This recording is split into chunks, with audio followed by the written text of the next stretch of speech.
이게 무슨 말씀이냐 하면 솔로몬 왕이 성전을 짓고 왕궁을 다 짓습니다. 그렇게 약 20년 동안 성전과 왕궁을 다 지었을 때에 하나님께서 밤에 솔로몬에게 나타나십니다.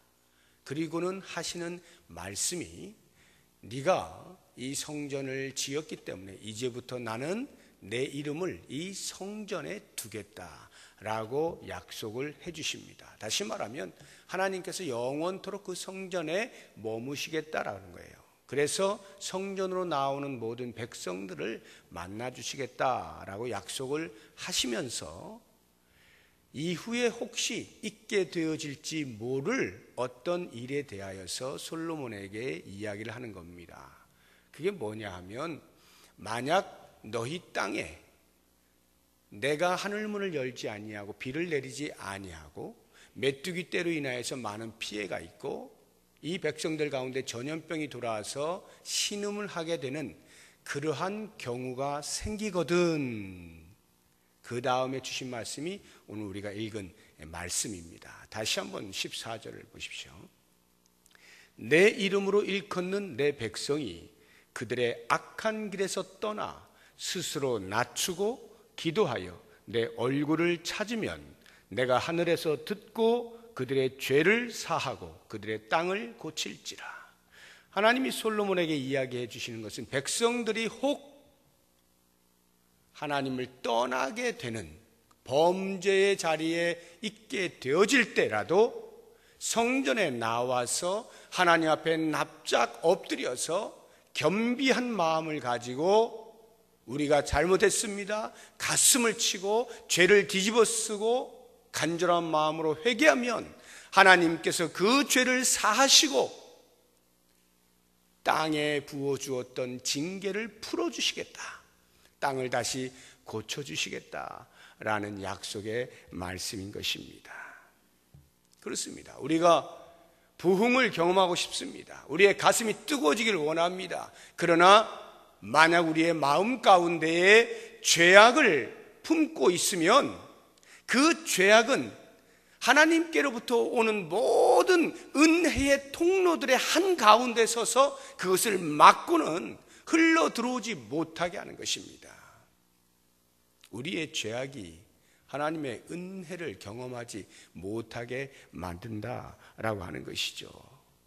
그래서 이사야서 59장에 보면 1절과 2절에 이런 말씀이 있어요. 여호와의 손이 짧아 구원하지 못하심도 아니요 귀가 둔하여 듣지 못하심도 아니라 오직 너희 죄악이 너희와 너희 하나님 사이를 갈라 놓았고 너희 죄가 그의 얼굴을 가리어서 너희에게 듣지 않으시게 함이라.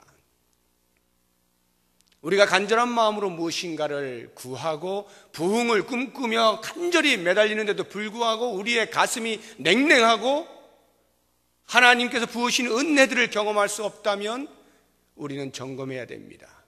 우리의 기도를 듣지 아니하시는 하나님이 아니라 우리의 기도가 올라갈 수 없는 장애물이 하나님과 우리 사이에 있을 수 있다는 거예요.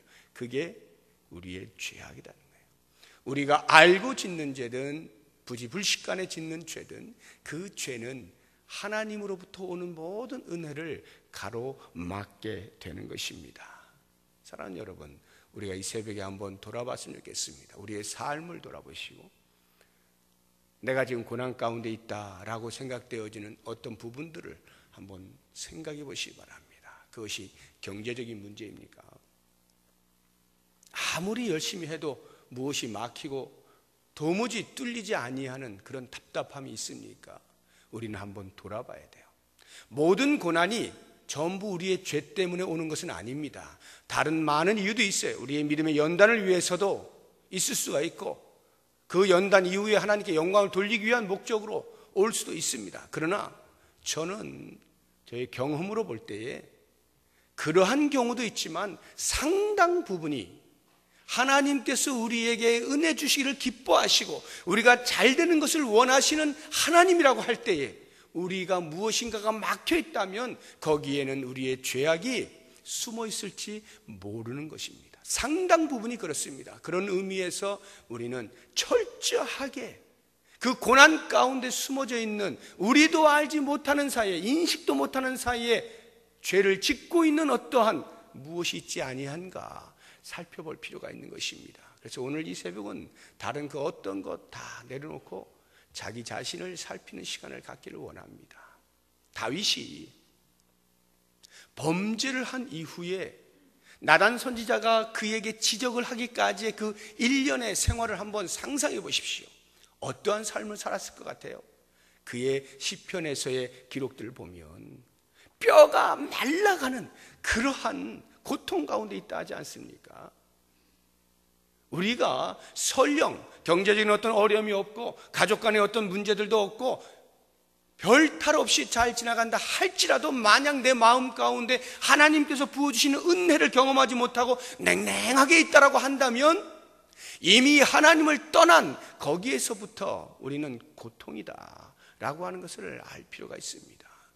하나님을 떠난 자리에서부터가 이미 고통이에요. 그것을 잘 보여주는 것이 누가복음 15장에 나오는 탕자의 비유 아니겠습니까?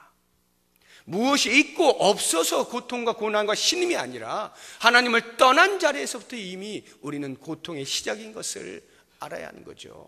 그러므로 우리가 점검해야 할 것은 내가 지금 무엇을 고통받고 있는가 해서 거기에서만 무엇을 찾는 것 넘어서서 내 마음 가운데 하나님께서 부으시는 은혜를 경험하지 못할 때, 가슴이 냉랭할 때, 그때에도 이미 우리는 죄악 가운데 있음을 점검을 해야 되는 겁니다.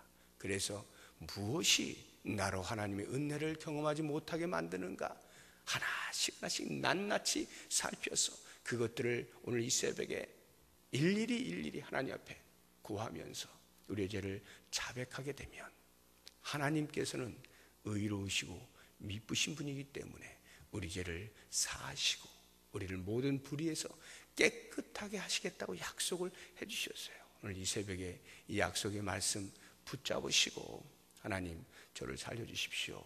이 땅을 고쳐주십시오. 우리의 가정과 우리의 교회와 이 나라와 이 땅이 새롭게 되기를 원합니다. 주의 영광으로 충만한 땅이 되기를 원합니다. 저를 고쳐주십시오. 제 모든 죄를 주 앞에 구합니다. 이렇게 기도하시는 귀한 시간이 되시기를 바랍니다. 우리 같이 기도하기